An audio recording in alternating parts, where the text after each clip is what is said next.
اعوذ باللہ من الشیطان الرجیم بسم اللہ الرحمن الرحیم رب اشرح لی صدری ویسر لی امری واحلل عقدۃ من لسانی یفقہوا قولی۔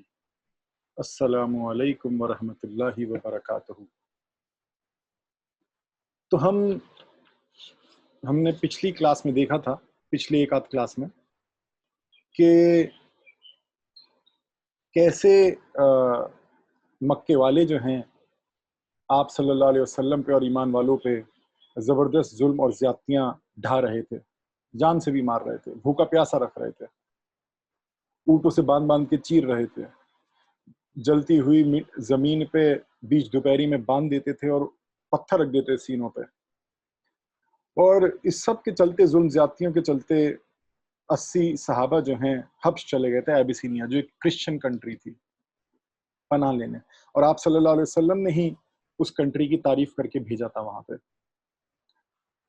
پھر ہم نے کل جو ہے عمر کا، حضرت عمر بننا ہم نے کل دیکھا کہ عمر جو تھے، جو اسلام کے دشمن تھے، آپ صلی اللہ علیہ وسلم کے دشمن تھے، جن کے کام جو ہیں بڑے مردودوں والے کام تھے، جن کے کہ آپ صلی اللہ علیہ وسلم کو مارنے چلے ہیں تلوار ہاتھ میں لے کے، وہ عمر سے حضرت عمر رضی اللہ تعالی عنہ کیسے بنے، یہ ایک بڑا ہی زبردست تدبر کرنے والا واقعہ ہے۔ کیونکہ آج دنیا میں جو ہے بہت لوگ جو ہیں حضرت عمر جیسے ہیں، جیسے حضرت عمر تھے، پر ان کو پازیٹیو بنانے والے، دشمن کو دوست بنانے والے آج ہمیں نہیں ملتے ہیں۔ تو ہم نے یہ سب باتیں دیکھی تھی۔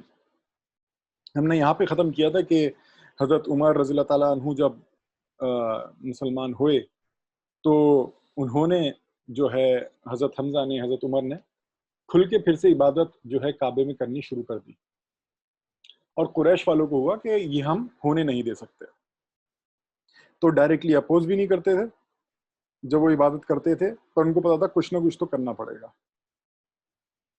تو اس کو کاؤنٹر کرنے کے لیے ابو جہل نے ایک سلیوشن دیا کہ ہم جو ہے ہاشم کے اوپر، ہاشم قبیلہ جو ہے، خاندان جو ہے، جو آپ صلی اللہ علیہ وسلم کا خاندان ہے، ابو لہب کو چھوڑ کے، کیونکہ وہ بھی ہاشم خاندان کے تھے، اور ان کو چھوڑ کے کیونکہ وہ ایکچولی آپ صلی اللہ علیہ وسلم کے مخالف تھے، اور باقی ہاشم خاندان جو ہے آپ صلی اللہ علیہ وسلم کو پروٹیکٹ کر رہا تھا۔ اس نے کہا تھا کہ پورے ہاشم قبیلے کو ہی جو ہے نا بوائیکاٹ کر دو۔ تو یہ بوائیکاٹ صرف مسلمانوں کا نہیں تھا، ایکچولی اگر دیکھا جائے تو بہت جو دوسرے قبیلوں میں مسلمان تھے ان کا بھی نہیں تھا۔ یہ بوائیکاٹ اسپیسیفکلی جو تھا وہ ہاشم قبیلے کا تھا، جو کہ آپ صلی اللہ علیہ وسلم کو پروٹیکشن دے رہے تھے، حضرت ابو طالب اور جو بھی پورا قبیلہ تھا اس کے اگینسٹ تھا۔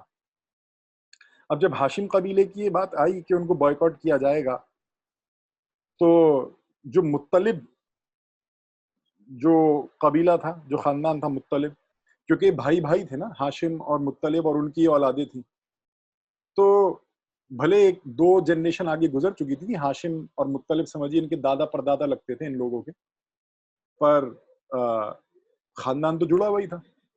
تو مطلب خاندان نے بھی بولا کہ ہم بھی پروٹیکشن دیتے ہیں، ہم بھی ان کے ساتھ ہیں۔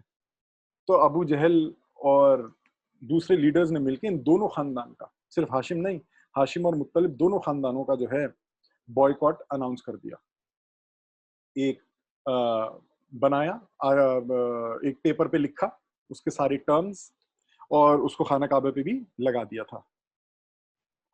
تو جو ہے میوچل سیکیورٹی کے لیے، اپنے سیکیورٹی سیفٹی کے لیے جو ہے، تو جو بھی ہاشم قبیلے کے لوگ تھے وہ ایک ہی جگہ پہ زیادہ نہ اکٹھے ہو گئے تھے، جہاں پہ زیادہ ہاشم قبیلے کے گھر تھے، جیسے کہ کوئی گھر دوسری جگہ بھی لے لیتا ہے، جیسے ابو لہب کا گھر ایک اور جگہ پہ تھا، تو ابو لہب نے جب یہ بین لگا، اپنا گھر جہاں ہاشم زیادہ لوگ ان کے خاندان کے تھے وہاں تو چھوڑ دیا اپنا گھر، اور جو دوسرا گھر تھا کعبہ مکہ میں وہاں شفٹ ہو گئے تھے ابو لہب۔ تو ویسے ہی جیسے دوسرے لوگ تھے جن کا گھر کہیں اور تھا، اپنی سیفٹی کے لیے وہ ہاشم جہاں ان کے گھر، یہ حضرت ابو طالب کا جو گھر تھا اس میں انہوں نے آگے پناہ لے لی۔ تو پورے خاندان جو ہیں سمجھیے مطلب اور ہاشم خاندان وہ آس پاس ہی آ کے رہنے لگے، اور ابو لہب اور اس کی وائف جو ہے دوسری جگہ پہ جا کے رہنے لگے، کیونکہ قریش نے ان کو انکلوڈ نہیں کیا تھا بین میں، کیونکہ وہ مخالفت کر ہی رہتے آپ صلی اللہ علیہ وسلم کی۔ اب یہ جو بین تھا یہ کس کرائٹیریاز پہ تھا یہ بین؟ کہ ان سے نہ تو کوئی شادی کرے گا، نہ ان سے کوئی بیٹی دے گا، نہ ان کی کوئی بیٹی لے گا، نہ ان سے کوئی تجارت کرے گا، بزنس کرے گا، کوئی بائنگ سیلنگ کچھ نہیں ہوگی ان کے ساتھ، پورا کمپلیٹ بائیکاٹ۔ اور یہ تب تک چلتا رہے گا کہ جب تک آپ صلی اللہ علیہ وسلم اپنا پیغمبر ہونے کا دعویٰ نہ چھوڑ دیں، یا ہاشم قبیلہ جو ہے اپنا پروٹیکشن اٹھا لے آپ صلی اللہ علیہ وسلم سے تو ہم حملہ کر کے ان کو مار دیں، یا جو ہے ہاشم قبیلہ خود اس کا کوئی سلوشن نکال دے۔ تو ان کرائٹیریاز پہ سمجھیے انہوں نے جو ہے یہ بوائیکاٹ رکھا تھا۔ پر یہ جو بین لگایا تھا، جو بوائیکاٹ لگایا تھا، یہ ہمیشہ نا 2 سال رہا، یہ سمجھیے اس پہ بھی ہم دیکھیں گے کہ ختم کیسے ہوا۔ ختم کیسے ہوا وہ بہت ہی عبرت ناک واقعہ ہے کہ ختم کیسے ہوا۔ تو جو اس کی کنڈیشن تھے، جو اس کے بوائیکاٹ کی جو شرطیں تھیں، وہ ہمیشہ نا پوری طریقے سے امپلیمنٹ ہو نہیں پاتی تھی، کیونکہ کافی لوپ ہولز تھے ان ساری باتوں میں۔ جیسے فار ایگزامپل لوپ ہول کیا تھا کہ اگر جو ہے جیسے حضرت ختیجہ ہیں، اگر انہیں کا ایگزامپل لیں، پر یہ آپ سمجھ لیے کہ اور بھی عورتوں کا یہ معاملہ تھا، وہ تو ہاشم قبیلے کی نہیں تھی، ہاشم خاندان کی نہیں تھی، وہ تو دوسرے خاندان کی تھی۔ تو شادی ہونے کے باوجود بھی وہ بھلے ان کی شادی ہوئی ہے ہاشم خاندان میں، پر وہ اب بھی اسد خاندان کی ہیں وہ۔ تو اگر کوئی حضرت ختیجہ کی ہیلپ کرتا ہے ان کا خاندان والا تو کوئی روک نہیں سکتا، وہ بولیں گے ہم تو اپنے خاندان کے ممبر کی ہیلپ کر رہے ہیں، ہم تو ہاشم خاندان کی ہیلپ نہیں کر رہے ہیں، ہم تو اپنے خاندان کی اپنی بیٹی کی ہیلپ کر رہے ہیں فار ایگزامپل۔ تو ایسے بہت ساری جو شادیاں تھیں آپس میں پہلے سے جو تھیں، تو وہ لوگ جو ہیں خاندان اور رشتہ دار اپنی بیٹیوں کے پوائنٹ آف ویو سے ہیلپ کرتے تھے، اور اس کو روکا نہیں جا سکتا تھا۔ تو ابو جہل جو ہے وہ بس اس بات کو دیکھ پاتا تھا کہ یہ جو ہے اس معاملے میں لوپ ہول ہے، اس کا کچھ کر نہیں سکتا ابو جہل۔ تو ایک ایگزامپل اگر تو حضرت ختیجہ کی جو بات کری ہم نے کہ حضرت ختیجہ کے جو خالہ زاد بیٹے تھے، میں حضرت خالہ زاد بیٹا بول رہا ہوں، کہ حضرت ختیجہ جس کی خالہ لگتی تھی، حاکم ان کا نام تھا، وہ ایک بار جو ہیں اپنے غلام کے ساتھ آٹے کا بڑا کٹا لے کے جو ہیں ہاشم بنی ہاشم کے جو گھر تھے ان کی طرف چلتے ہوئے جا رہے تھے۔ تو ابو جہل نے آ کے ان کو روک لیا اور بولا کہ تم دشمنوں کا ساتھ دے رہا ہو، تم دشمنوں کی مدد کر رہا ہو، اور میں تمہارا بھی بوائیکاٹ کروا دوں گا سب قریش کے لوگوں کو ملوا کے۔ تو وہ بحث کرنے لگے کہ میں تو اپنی خالہ کے پاس جا رہا ہوں، مجھے ہاشم سے کوئی مطلب نہیں ہے، میری خالہ تو میرے خاندان کی ہے۔ وہ بحث کرنے لگے حاکم جو تھے۔ ابھی حاکم جو ہے بائی دا وے یہ مسلمان نہیں ہے، یہ مسلمان نہیں ہے، انہوں نے کہا یہ تو میری خالہ ہے، میں تو مدد کروں گا ان کی۔ تو مجھے ہاشم کو تم نے بوائیکاٹ کیا، پر میری خالہ ہاشم نہیں ہے، وہ تو ہماری خاندان کی ہے۔ تو جو ہے بحث چل رہی تھی حاکم کی اور ابو جہل کی۔ تو ایک اور آدمی آئے، ابو البختاری جو ہیں یہ بھی مسلمان نہیں تھے کوئی، یہ بھی اسد قبیلے کے تھے، جس قبیلے کے سمجھیے حضرت ختیجہ تھیں اور یہ حاکم تھے۔ تو انہوں نے آگے پوچھا کہ کیا کائیں کی بحث چل رہی ہے، کیوں بحث کر رہے ہو آپس میں سڑک پہ کھڑے ہو، کیونکہ آواز تیز ہونے لگی، غصہ ہونے لگے۔ تو جب معاملہ ان کو سمجھایا گیا تو ابو البختاری نے کہا ابو جہل کو کہ وہ اپنی خالہ کے پاس جا رہا ہے، اس کی خالہ نے اس کو بولا ہے کہ آٹا لا کے مجھے دے، تو تم کون ہوتے ہو؟ وہ اسد قبیلے کے تم، اور یہ دونوں کون سے ہو گئے؟ اسد قبیلے کے، حضرت خدیجہ کے قبیلے کے، رضی اللہ تعالیٰ عنہ کے قبیلے کے۔ تو جو ہے وہ اپنی خالہ کے لیے کر رہا ہے، تمہیں کیا پرابلم ہے؟ ابو جہل کو بولنے لگا، ابو جہل جو ہے بحث کرنے لگا، اس نے کہا یہ ہمارا خاندان کا معاملہ ہے، اس میں بیچ میں مت بولو۔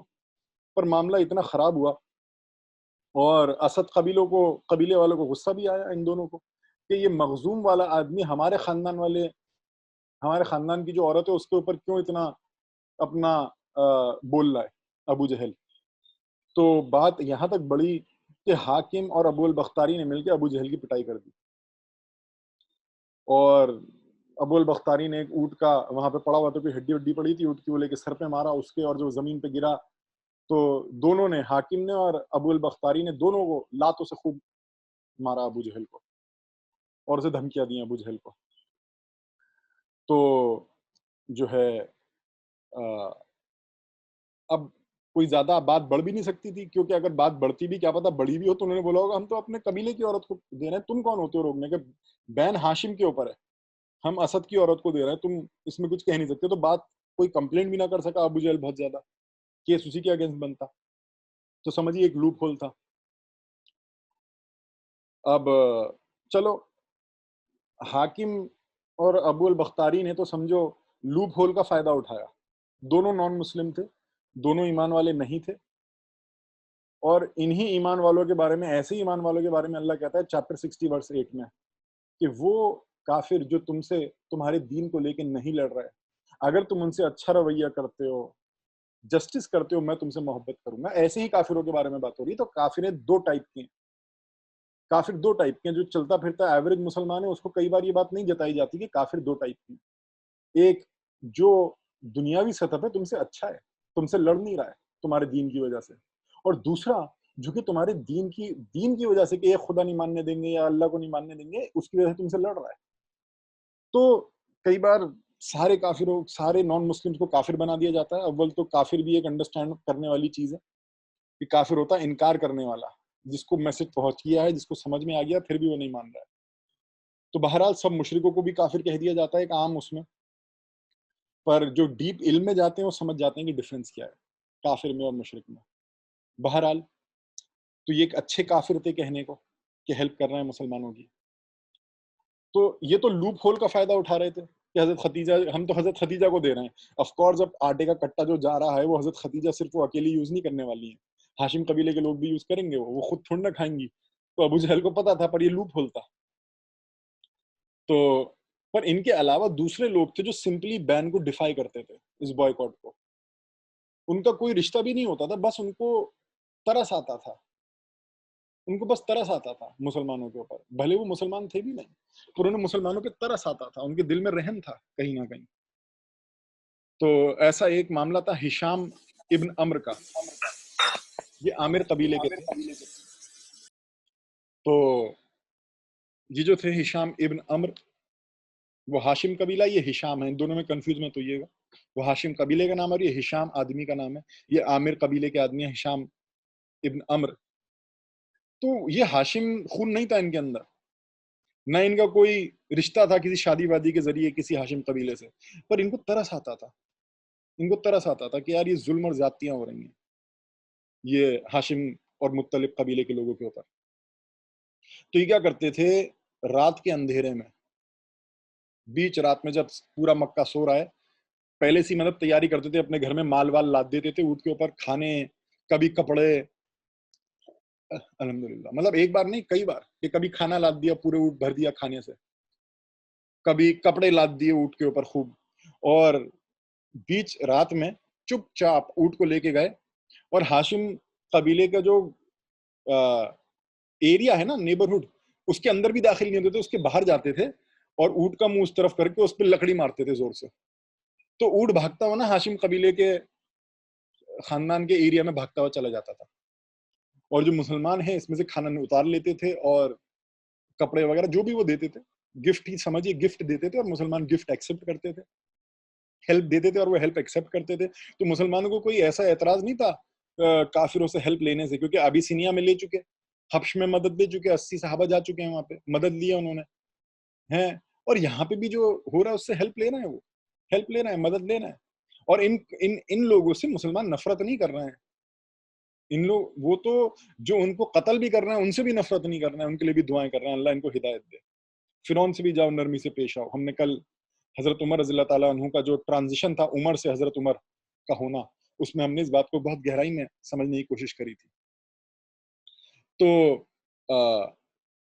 وہ ایسا کرتے تھے ہشام. تو یہ کافر تو ہیلپ کر ہی رہے تھے، اس ٹائپ والے کافر جو تھے، اچھے والے کافر تھے کہ مسلمان نہیں ہے پر مسلمانوں کی ہیلپ کر رہے ہیں. تو یہ والے کافر تو ہیلپ کر ہی رہے تھے اس طریقے کے. پر اس کے علاوہ جو مسلمان تھے دوسرے، جو کہ ہاشم اور مطلب قبیلے کے نہیں تھے، کیونکہ یہ بین اور بوائکاٹ قبیلوں کا تھا. سمجھیے گا آپ، جیسے حضرت عمر رضی اللہ تعالیٰ عنہ، حضرت ابوبکر رضی اللہ تعالیٰ عنہ، یہ ہاشم یا مطلب قبیلے کے نہیں تھے یہ دونوں. تو ایکچولی بین ان کے اوپر نہیں تھا. یہ آپ سمجھیے گا، کئی بار لوگ اس بین کو سمجھتے نہیں ہیں کہ یہ بین قبیلوں کا تھا. اس میں پریشر یہ تھا کہ ہاشم اور مطلب قبیلہ اپنا پروٹیکشن اٹھا لے آپ صلی اللہ علیہ وسلم کے اوپر سے، تو ہم اس کو قتل کر دیں، اس کو مار دیں. تو حضرت ابوبکر رضی اللہ تعالیٰ عنہ اور حضرت عمر رضی اللہ تعالیٰ عنہ وہ اس بین میں نہیں تھے. تو مطلب یہ بائنگ سیلنگ یہ سب کر سکتے تھے، بزنس کر سکتے تھے.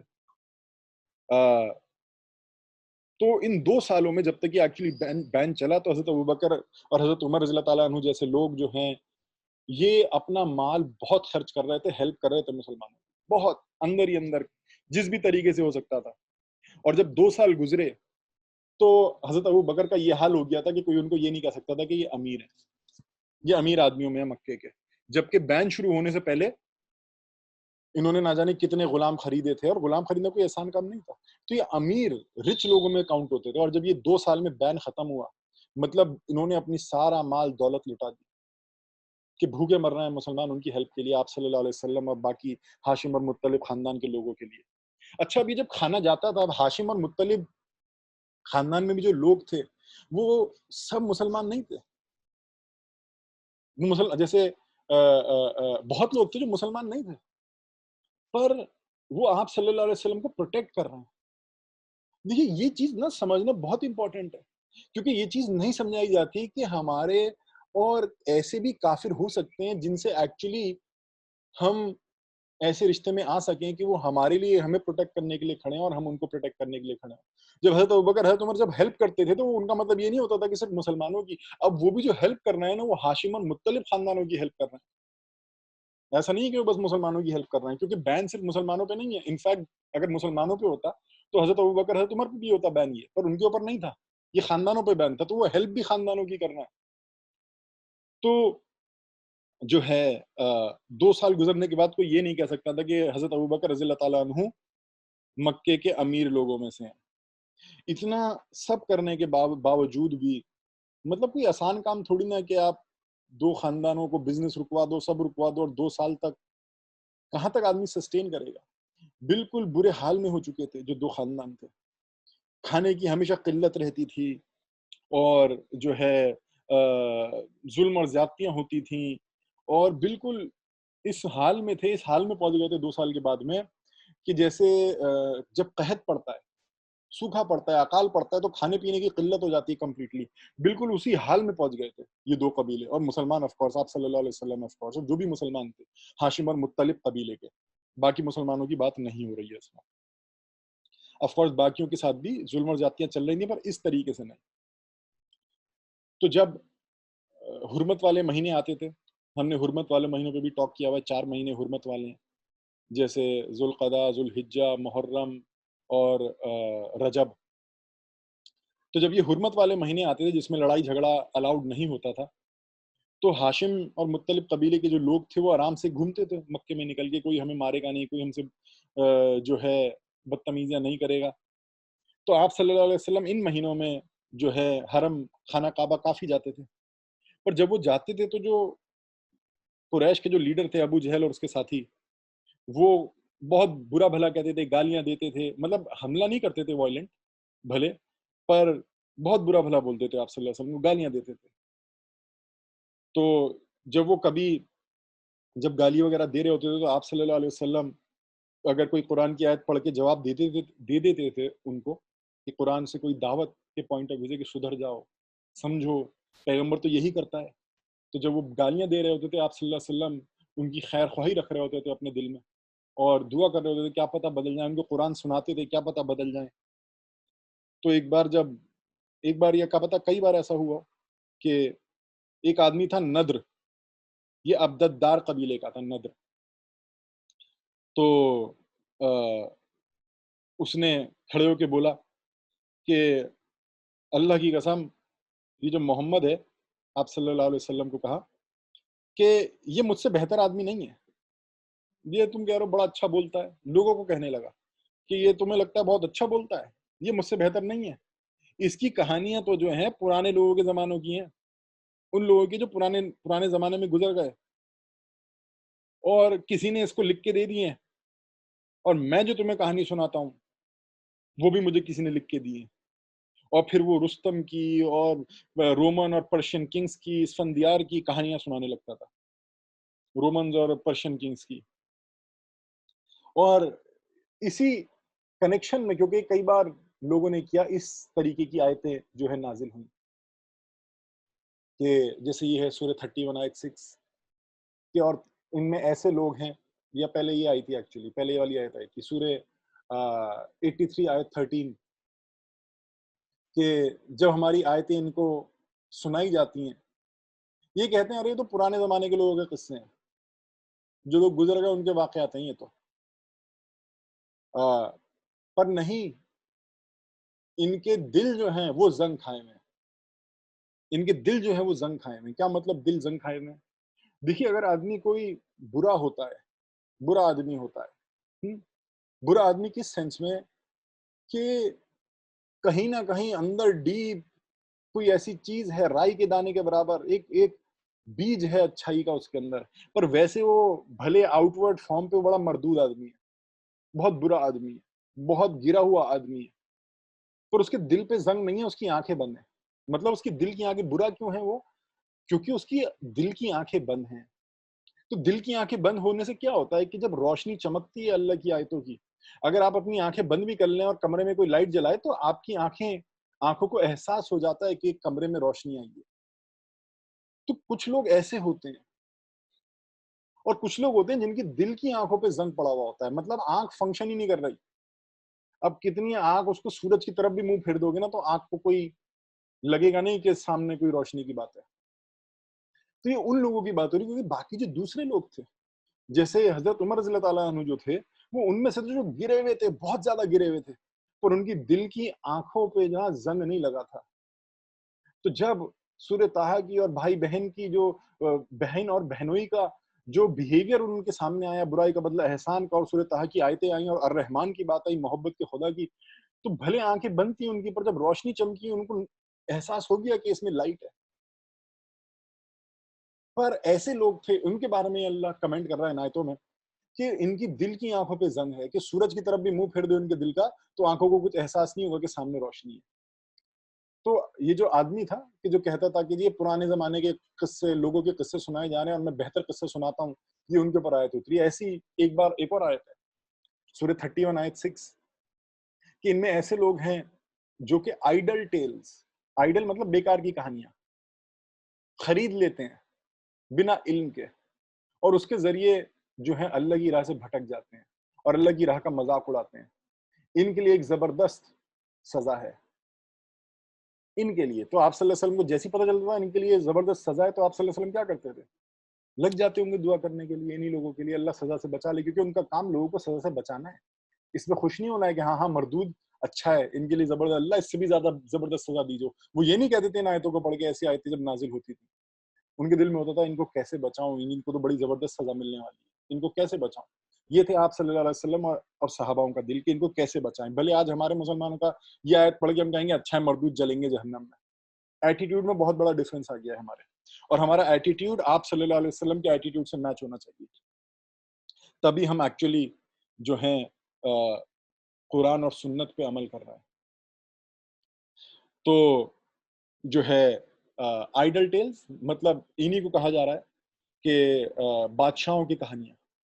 آج کے ٹائم میں بھی اگر آپ دیکھیں تو بہت سارے لوگ اس میں زیادہ انٹرسٹڈ ہیں، کہ اس میں زیادہ انٹرسٹڈ ہے۔ میں ہی نہیں کہہ رہا کہ نیوز سے اور جنرل نالج سے یا کرنٹ افیئر سے آدمی کو علم نہیں رکھنا چاہیے، پر ایک نا ہر چیز کا ایک امپورٹنس ہوتی ہے۔ جوتا آپ سر پہ نہیں رکھتے ہیں، جوتا آپ پیر میں پہنتے ہیں، کئی بار گھر کے باہر اتار کے گھر میں داخل ہوتے ہیں، یا اس کو آپ پلنگ پہ لے کے نہیں چڑھ جاتے ہیں جوتوں کو لے کے۔ ہر کسی کے اپنا مقام ہوتا ہے نا۔ تو میں یہ نہیں کہہ رہا کہ کرنٹ افیئرس کی کسی کو علم نہیں ہونا چاہیے، پر آج کئی لوگ ایسے ہیں جن کو اس میں زیادہ انٹرسٹڈ ہے کہ قرآن نے کیا کہا، یا قرآن یا سنت کا یا آپ صلی اللہ علیہ وسلم کا ایٹیٹیوڈ کیا تھا، اور ان کو زیادہ انٹرسٹ یہ ہے کہ کسی کنٹری کے کسی پولیٹیشین نے, کسی پرائم منسٹر نے, کسی پریزیڈنٹ نے کیا کہہ دیا, کیا کر دیا, ان کو اس میں زیادہ انٹرسٹ ہے, بجائے اس کے کہ ہم الرحمن کو سمجھیں, الرحیم کو سمجھیں, محبت کے خدا کا جو میسج ہے اس کو اپنے دل میں اتارنے کی کوشش کریں. اور یہی آئیڈل ٹیلز ہیں, کیونکہ اس زمانے میں کون تھے لیڈر؟ رومی اور پرشین بادشاہ لیڈر تھے. آج آپ سمجھ لیجئے لیڈر کون. تو ہمارا انٹرسٹ زیادہ اس میں ہونا چاہیے الرحمن الرحیم کی آئیڈیالوجی کو سمجھنے میں. اور اللہ یہی کہہ رہا ہے کہ یہ ہماری آیتوں پہ تو اتنا دھیان نہیں دیتے جتنا یہ پالیٹکس پہ دھیان دیتے ہیں. آئیڈل ٹیلز جو کہا جا رہا ہے سورہ 31 آیت 6 میں, یا سمجھ لیجئے سورہ 83 آیت 13 میں, کہ پرانے زمانوں کے قصے ہیں اور میں تمہیں آج کے بادشاہوں کے قصے سناتا ہوں, یہ انہی کی بات ہو رہی ہے. تو یہ آج بھی ہمارے اوپر اپلائی ہوتی ہیں. سمجھیے یہ آیتیں. اسلام سے ریلیٹڈ انٹرسٹنگ باتیں جاننے کے لیے دیکھتے رہیے ہمارے ویڈیوز.